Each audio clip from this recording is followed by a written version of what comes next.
বিয়েবাড়ির মটন এত টেস্টি হয় কেন জানেন? আজকের ভিডিওতে সম্পূর্ণটাই শেয়ার করব। একটা বিশেষ ভাজা মশলা দিয়ে রেসিপিটা তৈরি করব, তাতে হবে মটনের যেমন কালার তেমনই দারুণ টেস্ট। আসুন তাহলে দেখে নিন আজকের ভিডিওটি।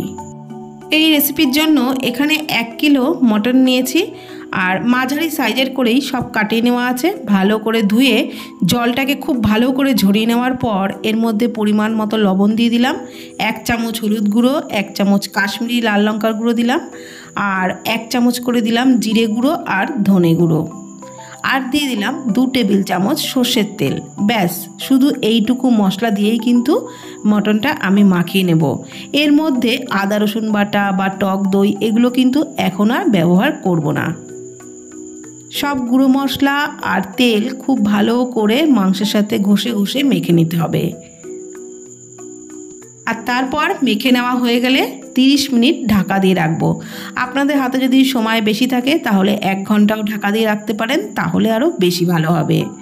এখন একটা ভাজা মশলা তৈরি করে নেব। তার জন্য কড়াইয়ে দিয়ে দিলাম গোটা গরম মশলা, 4-5টা শুকনো লঙ্কা, 2টো তেজপাতা দিলাম, 2 টেবিল চামচ করে গোটা জিরে আর গোটা ধনে দিলাম, আর তেজপাতাগুলো একটু ছিঁড়ে দিলাম।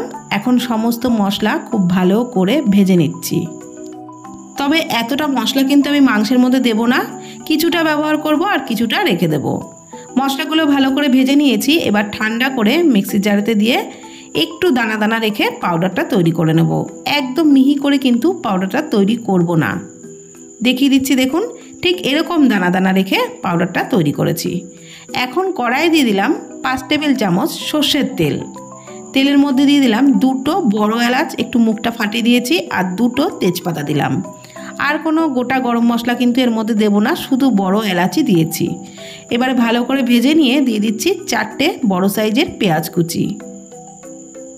বড় এলাচ দিলে মাংসের মধ্যে কিন্তু খাসির মাংসে খুব সুন্দর একটা কালার আসে। মুরগির মাংস লালচে কালার ভালো লাগে, কিন্তু খাসির মাংস কিন্তু বেশি লালচে হয়ে গেলে একদমই ভালো লাগে না। একটু কালচে কালচে হবে, তাহলে খেতে যেমন টেস্ট হবে দেখতেও ভালো লাগবে। আর এই পেঁয়াজ ভাজার সময়তেই দিয়ে দিলাম 1 চামচ মতো চিনি, আর চিনিটা দিয়েও বেশ ভালো করে ভেজে নিচ্ছি। পেঁয়াজ ভাজার সময় চিনিটা দিলেও কিন্তু মাংসের কালারটা খুব সুন্দর হয়। চিনিটা ক্যারামেলাইজ হয়ে গিয়ে মাংসে একটা খুব সুন্দর কালার আসে। পেঁয়াজও বেশ লালচে করে চিনি দিয়ে ভেজে নিয়েছি। এর থেকে বেশি কিন্তু আবার লাল করে ভাজবেন না, তাহলে আবার বেরেস্তা হয়ে যাবে। আর পেঁয়াজ লালচে করে ভেজে নেওয়া হয়ে গেলেই এর মধ্যে আদা রসুন কাঁচা লঙ্কা বাটাটা দিয়ে দিলাম। 15 থেকে 20 কোয়া রসুন, 2 ইঞ্চ আদা আর 10-12টা কাঁচা লঙ্কার পেস্ট দিয়েছি। তারপরে মশলাটাকে ভালো করে একটু নাড়াচাড়া করে নিলাম 5 মিনিট মতো। তারপর দিয়ে দিচ্ছি গুঁড়ো মশলা, 1/2 চামচ করে কাশ্মীরি লাল লঙ্কার গুঁড়ো, ঝাল লঙ্কার গুঁড়ো, হলুদ গুঁড়ো, আর ওই ভাজা মশলাটা 1 চামচ দিলাম, আর দিয়ে দিলাম পরিমাণ মতো লবণ। খুব ভালো করে এবারে মশলা কষিয়ে নিচ্ছি। মশলা যত ভালো করে কষাবেন ততই তো রান্নার টেস্ট হবে, এ তো বলারই নয়। খুব ভালো করেই মশলা কষিয়ে নিতে নিতে যখন একদম শুকনো শুকনো হয়ে যাবে, তখন আমি আবারও কিন্তু জল দিয়ে বারে বারে কষিয়ে নেব, তাহলে মশলা কষানোটা খুব সুন্দর হবে। দেখুন আস্তে আস্তে মশলা কষাতে কষাতে মশলার কালারটা কিন্তু একদমই চেঞ্জ হয়ে গেছে, একটা কালচে কালচে ভাব চলে এসছে। আর খাসির মাংসে এরকমই কিন্তু মশলা কষাতে হবে, আর কালারটাও এরকম হবে, তাহলেই মাংসের টেস্টটাও দারুণ হবে। এইবারে ম্যারিনেট করে রাখা মটনটা দিয়ে দিলাম, আর মটনটা দিয়েও মশলার সাথে খুব ভালো করে কষিয়ে নিতে হবে। আর মটন মাখিয়ে রেখেছিলাম যে পাত্রটার মধ্যে, সেটা ধুয়ে সামান্য পরিমাণে একটু জল দিয়ে দিলাম। এইটুকু জলেই কিন্তু আমি মাংসটা কষাবো। এখন আর আমি এর মধ্যে এক্সট্রা করে আর কোনো জলই ব্যবহার করব না। আর এই সময়তেই দিয়ে দিলাম 100 গ্রাম মতো টক দই। টক দইটা কিন্তু আগে খুব ভালো করে ফেটিয়ে নিয়েছি, তারপরেই ব্যবহার করছি। আর টক দই দেওয়ার সময় অবশ্যই গ্যাসের ফ্লেম একটু লোতে রেখে মাংসটাকে কষিয়ে নেবেন।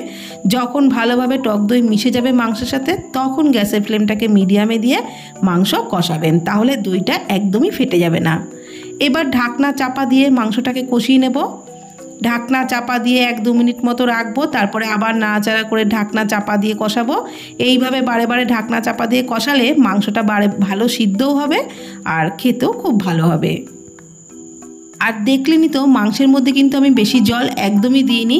ওই যে পাত্রটা ধুয়ে সামান্য একটু জল দিয়েছিলাম, তাতেই দেখুন কতটা জল বেরিয়েছে।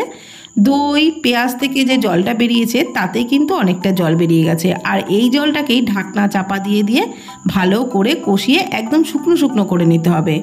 তারপরেই কিন্তু আমি এর মধ্যে গরম জল ব্যবহার করব, তার আগে একদমই নয়। ঢাকনা চাপা দিয়ে আবারও কষিয়ে নিচ্ছি। এইবার দেখুন মাংসের কালারটা কিন্তু একেবারেই চেঞ্জ হয়ে গেছে আর মাংসটাও একদম শুকনো শুকনো হয়ে গেছে। আমি আবার প্রায় 10 মিনিট পর দেখালাম।